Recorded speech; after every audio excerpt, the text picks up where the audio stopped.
Hello दोस्तों, welcome back. ओम नमः शिवाय। तो आज एक मैं इंपॉर्टेंट टॉपिक के ऊपर बात करूंगा जो कि है शुक्र ग्रह से रिलेटेड। यानी कि देखिए, जब शुक्र आपका 6th 8th और 12th हाउस में होता है तो यहाँ पे आपको क्या देखना चाहिए और ये आपको आपकी लाइफ का क्या इंडिकेशन दे रहा है। मतलब आपकी लाइफ में शुक्र से रिलेटेड क्या कार्मिक, एक तरीके से आप कह सकते हैं कि डेट है जो आपको समझने की बहुत ज़रूरत है। देखिए, जब भी शुक्र ग्रह जो होता है, जब वो दुशांता हाउस जो हम कहते हैं उसमें होता है, तो देखिए उसके डायनामिक्स काफ़ी चेंज हो जाते हैं। जैसे कि वो एक केंद्र में रहे या त्रिकोण में रहे, आपके ऊपर रिस्पॉन्सिबिलिटी बढ़ जाती है। जिसके भी कुंडली में 6ठे 8वें और 12वें घर में शुक्र होता है, शुक्र से रिलेटेड रिस्पॉन्सिबिलिटी बढ़ जाती है। इस वजह से देखिए, शुक्र एक सॉफ्ट प्लैनेट होता है और जब यहाँ पे ये आता है तो देखिए शुक्र ग्रह बेसिकली होता क्या है, ये आप एक तरीके से कह सकते हैं कि हीलर। ठीक है, शुक्र ग्रह जो है वो हीलर का काम करता है। शुक्राचार्य जो थे वो हीलर थे। ओके, तो बहुत ग्रेट डॉक्टर्स को हम सन या शुक्र से ही देखते हैं। जो बहुत बड़े आयुर्वेदिक स्पेशलिस्ट होते हैं या तो फिर गायनोकोलॉजिस्ट होते हैं, ऐसे जो पर्सन होते हैं जो सर्जरी में महारत हासिल करते हैं, उनमें शुक्र का पोजीशनिंग बहुत इम्पोर्टेंट हो जाता है और शुक्र उनके कुंडली में एक बहुत इम्पोर्टेंट रोल प्ले करता है। अब ये सिर्फ एक डॉक्टर से रिलेटेड नहीं है या तो फिर कोई हेल्थ एक्सपर्ट से तक सीमित नहीं है, ये हमारे खुद के लाइफ में भी अप्लाई होता है। क्योंकि जब भी 6ठे घर में जब शुक्र आपका आ जाएगा या 8वें या 12वें घर में, आपको उस हाउस से रिलेटेड रिपेयरिंग वर्क करने की जो जिम्मेदारी आई है वो आपके ऊपर आई है। यानी कि आपके लाइफ में जो प्रॉब्लम्स है, आपके फैमिली से रिलेटेड हो, आपके पार्टनर से रिलेटेड हो, या आप कह सकते हो कि आपके वर्क से रिलेटेड हो, यहाँ पे जब तक आप रिपेयर वर्क नहीं करोगे तब तक आपकी लाइफ में शुक्र से रिलेटेड अड़चनें आ सकती है, शुक्र से रिलेटेड प्रॉब्लम्स आपकी लाइफ में आते ही रहेंगे जब तक आप उसको देखो, कंसिडर करो, समझो और उसको रिपेयर नहीं करो। तो मैं आपको थोड़ा एग्जांपल के रूप में आपको समझाने की कोशिश करूंगा कि आप इसको कैसे देख सकते हो करके। देखिए, आपको पहले तो देखिए इसमें थोड़ा डिटेल में भी जाना पड़ेगा, जो कि कुंडली टू कुंडली हिसाब होता है, बट कुछ मैं एग्जांपल से आपको समझाता हूँ। जैसे कि देखिए, शुक्र अगर आपके कोई केतु के नक्षत्र में है, ठीक है, 6ठे 8वें या 12वें घर में, तो आपके ऊपर देखिए किसी तरीके का डेट यानी कि कर्ज रहेगा आपके फैमिली लीनियज से रिलेटेड। ठीक है, फैमिली लीनियज से रिलेटेड या तो फिर वाइफ से रिलेटेड, बिकॉज यहाँ शुक्र भी है, या तो फिर आपके देखिए ओवरऑल आपका जो हाथ ऐसा होना चाहिए। ठीक है, शुक्र ऐसा होता है कि कोई भी आएगा उसे हेल्प करना। ठीक है, तो आपकी जो सर्विस से रिलेटेड ये चीज़ें कितनी आपको समझनी पड़ेगी कि यहाँ पे कहाँ पे आप गलती कर रहे हो और कहाँ पे आप फिक्स कर रहे हो। फॉर एन एग्जांपल देखिए, जैसे कि शुक्र अगर आपके 6ठे घर में रहेगा और सपोज ये लियो साइन में है और केतु के नक्षत्र में, जो कि माघा नक्षत्र में है, तो यहाँ पे आप देखोगे कि वाइफ के साथ आपका एक बैलेंस बिठाना ये सबसे बड़ी चुनौती होगी आपकी ज़िंदगी में। इवन अगर हम वुमन की बात करें, उसे अपनी लाइफ में सबसे ज़्यादा जो बैलेंस है वो डे टू डे वर्क, अपने आप को ठीक रखना, अपने आप को हेल्दी रखना। सपोज़ एक वुमन का चार्ट है ये, ठीक है, जहाँ पे माघा नक्षत्र आपके 6th हाउस में आ गया है, वहाँ पे शुक्र बैठा हुआ है। डे टू डे बेसिस पे परफेक्ट रहना, अपने आप को ज़रा भी केयरलेसली नहीं छोड़ना, आपके हेल्थ के हिसाब से हो, आपका रिलेशन विद अदर पीपल, आपका रिलेशन जो रोज़ जिससे आप मिलते हो, आपके कलीग्स हो गए, आपके फैमिली मेम्बर्स हो गए, आपके कोई भी हो गए जिससे आपका रोज़ का मिलना जुलना होता है। आपका बाजू का दुकानदार भी हो सकता है, केमिस्ट हो सकता है, जिससे भी आप रोज़ मिलते हो, उसके साथ आपका रिलेशनशिप टर्म जो कि आपको हमेशा उस पर काम करते रहना पड़ेगा, तभी आपको बेनिफिट मिलेगा। आप जिस दिन थोड़ा जैसे कि फैमिली मेम्बर्स के साथ आपने ज़्यादा भाव नहीं दिया, मतलब कि आप अपने काम में बिज़ी हो गया, कुछ ऐसा हो गया, आपने ज़्यादा फोकस नहीं किया उस चीज़ पे, तो आपको तुरंत वहाँ से कॉन्फ्लिक्टिंग और आप कह सकते एक तरीके का पुश देखने मिलेगा कि यार तुमने हमारे ऊपर ध्यान नहीं दिया। ऐसी चीज़ें आपको देखने मिलेगी। एंड हाँ, यहाँ पे लव लाइफ बहुत सफ़र करता है पर्सन के लाइफ में, मेल फीमेल कोई भी हो, यहाँ पे आपका love life early stage of life में बहुत ज़्यादा सफ़र करता ही है और उस वजह से बहुत ज़्यादा प्रॉब्लम हो जाती है यहाँ पे। और यहाँ पे शुक्र बताने की कोशिश कर रहा है कि देखिए आपको ये देखना चाहिए कि क्या आपकी फैमिली में किसी को एक होता है क्रॉनिक डिजीज़, यानी कि दादा को डायबिटीज़ था, फादर को डायबिटीज़ है, फिर ये आपको होने के भी चांसेस है। तो आपको वो नॉट ब्रेक करना है। आपको किसी भी तरीके से आपके हेल्थ को ऐसा या ऐसे रेजिम में चले जाना है, ऐसे रूटीन में चले जाना है कि आप उस चीज़ को ख़त्म करो। वहाँ पे हेल्थ से रिलेटेड हो गया हो, इवन एनिमल से रिलेटेड हो सकता है कि आपके किसी ने ब्रूटल किलिंग ऑफ एनिमल्स की हो, जैसे कि बहुत लोग कुत्ते को मार देते फ्रस्ट्रेट होके, या फिर आप किसी भी तरीके के जानवर को देखिए, वो अगर आप देखोगे फैमिली लीनेज में पीछे पीछे जाओगे, कोई ना कोई देखिए शिकार और ये सब करते ही थे। उस वजह से भी जिसकी फैमिली में शिकार का बहुत एक प्रथा चलती आती है, यूजुअली उनके देखिए जो बाकी की जो जनरेशन्स आती है उनमें काफ़ी टाइम पे 6th हाउस में आपको वीनस मिलेगा। तो आप एनिमल से रिलेटेड कोई काम कीजिए, डोनेशन कीजिए, जैसे काऊ से रिलेटेड डोनेशन हो गया, या तो फिर किसी पपी या फिर किसी भी तरीके के एनिमल को आपने गोद ले लिया, फिर उसको आपने ठीक किया। ऐसा नहीं कि तोते को लेके अपने पिंजरे में डाल दिया, तो ये तो और आप एक तरीके से घुटने का काम कर रहे हो उस जानवर के साथ। अब जैसे कि यही चीज़ अगर जैसे आपके 8th हाउस में होता है, 8th हाउस में होता है, तो अभी सेम चीज़ है। आप देखिए फैमिली से रिलेटेड एंड इन लॉ से रिलेटेड आपके ऊपर कुछ कर्मास आ जाएंगे। बहुत टाइम पे आप देखोगे जिसका भी वीनस 8th हाउस में होता है, जब भी आप मैरिज करोगे आप देखोगे कि कुछ ना कुछ आपके इन लॉज के प्रॉब्लम आपके ऊपर आ जाएंगे। और आप वो कुछ भी प्रॉब्लम हो सकते हैं, मनी से रिलेटेड हो सकता है, आप कह सकते हो कि एक तरीके से फाइनेंस से रिलेटेड हो सकता है, रिलेशन से रिलेटेड हो सकता है, बट कुछ ना कुछ आपके देखिए इन लॉज के प्रॉब्लम आपके सर पे आ जाएंगे। और मैरिज यहाँ पे काफ़ी टाइम पे ऊपर नीचे होता रहेगा, बट वो ब्रेक नहीं होगा काफ़ी टाइम पे। 80% टाइम पे देखिए मैंने देखा ब्रेक नहीं होता है, बट यहाँ पे आप देखोगे कि मैरिज हमेशा एक डिसबैलेंस पे चलता है, क्योंकि देखिए जो वीनस होता है वो इमोशन एंड लव होता है। तो 8th हाउस में होने की वजह से ये हमेशा कपल्स के बीच में ये ऊपर नीचे होता रहेगा। जिसके भी चार्ट में है ये, वो हमेशा ये चीज़ फील करेगा कि यार मैरिज जैसे तो कोई चीज़ ही नहीं है, मैं यहाँ पे क्यों इसमें हूँ, ना मेरे इन लॉज से मेरे को ऐसे कोई हेल्प मिल रही है। बट हाँ, अगर वीनस एक्सॉल्टेड हो जाता है आपके 8th हाउस में, देन इन लॉज से ही आपको हेल्प मिलता है। वो भी देखिए आप बहुत लोग 27-28 में मैरिज करके बोलेगा इन लॉ से तो किसी भी तरीके की हेल्प मुझे मिली नहीं। वो यूजुअली आपको 35 की एज के बाद ही देखने मिलेगी, खास करके वो रेवती नक्षत्र में रहता है तो बहुत ज़्यादा हेल्प देखने मिलेगी। अब देखिए हेल्प का मतलब ये नहीं कि उन्होंने आपको करोड़ों के पैसे दे दिए या फलाना दे दिया या कुछ भी दे दिया, कार दे दी, दहेज दे दिया, नहीं, ऐसा नहीं होता है।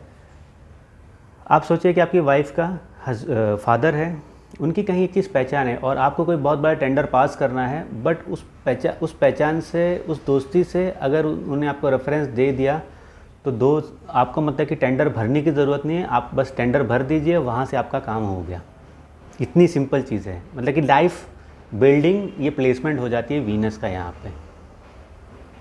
बट यहाँ पे वीनस को देखिए मेहनत कहाँ करनी है 8th हाउस में, कि उसे हमेशा चीज़ों को, जैसे कि देखिए health issues not with himself. अब देखिए बहुत टाइम पे प्रॉब्लम 6th हाउस की मैंने क्या बोली कि पर्सन की हेल्थ इश्यूज़ और पर्सन को अपने आप को डे टू डे बेसिस पे ध्यान रखना है। यहाँ पे 8th हाउस में क्या हो जाएगा, उसको खुद का तो रखना ही है, बट उससे ज़्यादा उसकी वाइफ हो या तो उसका हस्बैंड हो या तो उसके फैमिली मेम्बर्स हो, इन सब के उसे काफ़ी ज़्यादा ध्यान रखना पड़ेगा।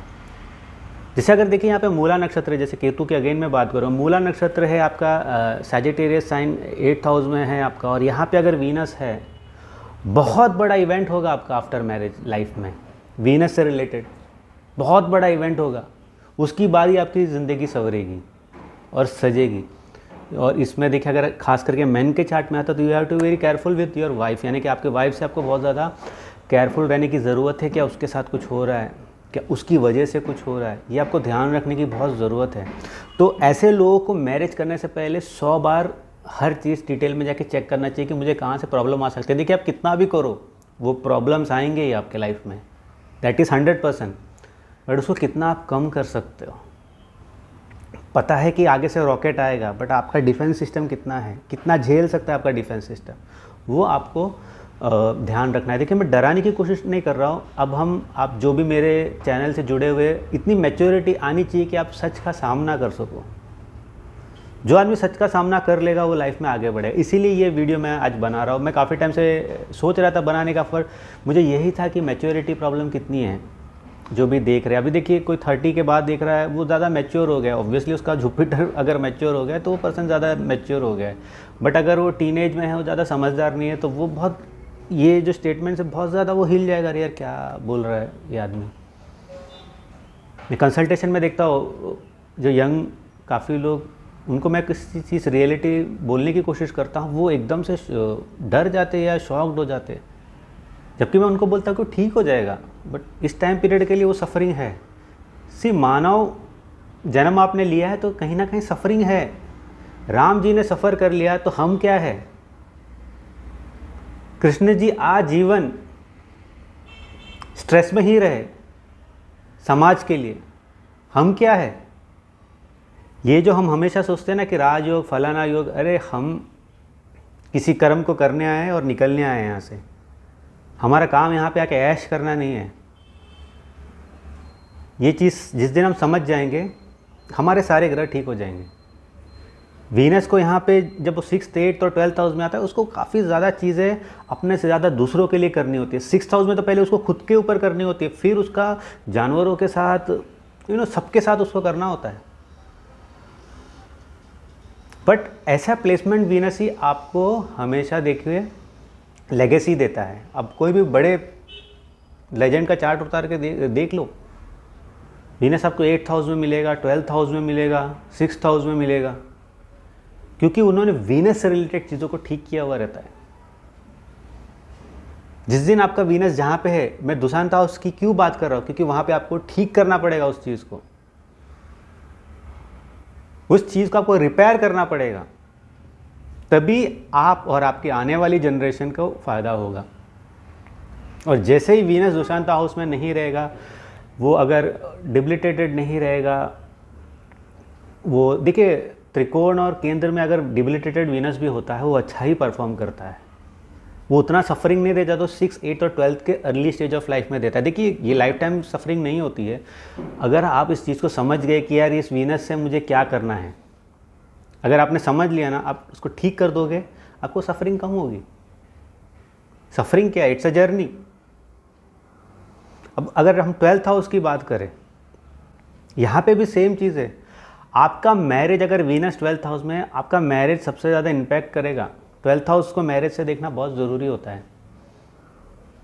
क्योंकि यहाँ पे जब वीनस रहेगा, देखिए यूजुअली कहते हैं कि वीनस से 8th, वहाँ पे आपको चीज़ें हमेशा देखनी चाहिए, क्योंकि Venus from the 8th repair work होता है, वीनस से हीलिंग का होता है। वीनस जहाँ होता है वहाँ तो उसको हील करना है, फ्रॉम 8th भी उसको हील करना होता है। इस पर अलग से टॉपिक बनाऊंगा एक दिन। बट यहाँ से देखिए 12th फ्रॉम 8th क्या है? 7th house. वीनस के ऊपर बहुत ज़्यादा जिम्मेदारी हो जाती है जब वो 7th हाउस को देखेगा, 8th से देखेगा, मतलब उसे काफ़ी ज़्यादा रिपेयर वर्क करना पड़ेगा। और आपका जो वीनस यहाँ पे आपका मैरिज बचाने के लिए उसको प्यार और आप देखिए इमोशंस के सहारे से ही वो ठीक होगा। यहाँ पे प्यार ही काम करेगा। फाइनेंस तो आप बना लोगे, बिकॉज 12th हाउस में हम जैसे कहते हैं वीनस है, तो एक flow of cash and finance आएगा लाइफ में।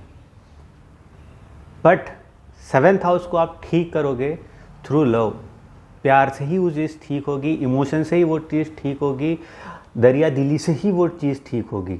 आपको बैक स्टेज लेना ही पड़ेगा अगर आपका पार्टनर एग्रेसिव और बहुत ज़्यादा आप देखो डोमिनेट करने की कोशिश, कहीं ना कहीं आपको झुकना पड़ेगा। अगर वो अनबेरेबल है, अगर वो देखिए अभी वो बहुत टॉर्चरिंग इवेंट है, तो देन आप मैरिज का एक कॉल ले सकते हो, या उस रिलेशनशिप के ऊपर एक कॉल ले सकते हो। आपको कॉल लेने भी आना चाहिए लाइफ में। आप इसका, अब मैं अगर आपको बोल दूं कि आप सफरिंग के लिए पैदा हो, इसका मतलब ये नहीं कि आप किसी आदमी से ज़बरदस्ती का सफरिंग ले रहे हो। अभी हमने बीच में न्यूज़ देखा कि ज़बरदस्ती का सफरिंग कहाँ लेके जाता है। तो ये चीज़ समझना बहुत ज़रूरी है हमें कि अगर वीनस से वो चीज़ ठीक नहीं हो रही है, देखिए ठीक हो वीनस ही कर सकता है, नहीं हो रही है then take a call. But 12th house का जो वीनस होता है, जो अगेन दुशांत हाउस है, ये 6th और 8th से काफ़ी ज़्यादा ओके मतलब कि ठीक होता है, उतना सफरिंग नहीं होता। हाँ, यहाँ पे फाइनेंशियल लॉस काफ़ी ज़्यादा होता है अगर ये मार्स के नक्षत्र में हो, राहु के नक्षत्र में हो, यहाँ पे बहुत ज़्यादा यहाँ पे लॉसेस देता है। जुपिटर के नक्षत्र में हो तो मल्टीपल रिलेशन के लिए प्रॉम्प्ट करता है, अनलेस जुपिटर इतने अच्छे पोजीशन पे हो कि वो बहुत ज़्यादा धार्मिक और वो अंदर से देखिए उसे एक इच्छा नहीं है किसी चीज़ की, मतलब कि आप कह सकते हो कि लस्ट उसके शरीर में कम है, तामसिक एनर्जी कम है तो ठीक है। बट यूजुअली अगर जुपिटर के नक्षत्र में वीनस होता है या राहु के नक्षत्र में वीनस होता है, जैसे कि लिब्रा साइन है, स्कॉर्पियन एसेंडेंट है, वीनस वहाँ पे है स्वाति नक्षत्र में जो राहु का नक्षत्र होता है, जल्दी रिलेशनशिप में नहीं आएंगे, काफ़ी ज़्यादा रिलेशन बनाएंगे एंड इवन रिलेशनशिप में जल्दी बेड पे चले जाएंगे। तो ये सारी चीज़ों का ध्यान रखना ज़रूरी है कि यहाँ पे आप बहुत जल्दी, आप ऐसा लगता है कि आप बहुत लोगों के साथ रिलेशन बना रहे हो एटलीस्ट, बट ये होता है कि एक्चुअली आप अपने मन को समझा रहे हो कि नहीं वो ख़राब था, ये था, आप जल्दी डेडिकेट नहीं होना चाहते। बट जब आप मैरिज कर लेते हो एक बार एक एज के बाद, तब आपको वो डेडिकेशन वाली फील आती है और आप सोचते हो कि उस डेडिकेशन के थ्रू ही उस मैरिज पे सर्वाइव किया जा सकता है। सन के नक्षत्र में भी ये वीनस काफ़ी टाइम पे अच्छा परफॉर्म नहीं करता, अनलेस अगर आप एक ऐसे प्रोफेशनल हो जैसे कि कोई कंसल्टेंट हो, डॉक्टर हो, उनके लिए ये प्लेसमेंट बहुत अच्छा होता है 12th हाउस का वीनस इन सन्स नक्षत्र। बाकी जैसे केतु का नक्षत्र हो गया, राहु का नक्षत्र हो गया, यहाँ पे वीनस काफ़ी टाइम पे कंफ्यूज हो जाता है, but end of the day ये ठीक हो जाता है, फाइनेंशियल गेन्स देता है, बट जो इमोशनल चीज़ें हैं वो कुछ हार्ट ब्रेक के बाद ही आती है। बट ये अगेन मैं कहूँगा 12th हाउस काफ़ी कम दुशांत, आप कह सकते हैं कि 20% तक थोड़ा बहुत प्रॉब्लम देता है compare to 6th and 8th house. सबसे ज़्यादा प्रॉब्लम 6th हाउस में ही होता है। मैं सीधे बोलता हूँ आपको, जब तक आप वो समझोगे नहीं, आप उस चीज़ को ठीक नहीं करोगे, वीनस वहाँ पे क्या डिमांड कर रहा है, तब तक आपको कुंडली की वो वीनस से तकलीफ़ होती रहे। तो होपफुली ये वीडियो आपके लिए हेल्पफुल था। आपके कमेंट ज़रूर मुझे बताइए, आप आगे क्या देखना चाहते हो। देखिए मैं जुपिटर की सीरीज़ बनाऊंगा, एक्चुअली हमारे यहाँ पे इतनी आवाज़ आ रही है ना, उस वजह से मैं बना ही नहीं पा रहा हूँ। कल मेरा ऐसा था कि 2 वीडियो बना दो, संडे है करके, बट नहीं हुआ। 3 बिल्डिंगें हमारे आजू बाजू बन रही है जो कि डेवलपमेंट में गई हुई है, उस वजह से बहुत ज़्यादा प्रॉब्लम हो रहा है। तो sorry for that late videos के लिए। आज भी आवाज़ आ रही है बट होपफुली थोड़ा कम है, तो मैंने सोचा अभी बना देता हूँ। और कंसल्ट करना तो देखिए डिस्क्रिप्शन बॉक्स में मैंने व्हाट्सअप नंबर डाल दिया, वहाँ जाके मुझसे पूछ सकते हैं कि आप मुझसे कैसे कंसल्टेशन ले सकते हो। तो अगले वीडियो तक मुझे इजाज़त दीजिए, बाय।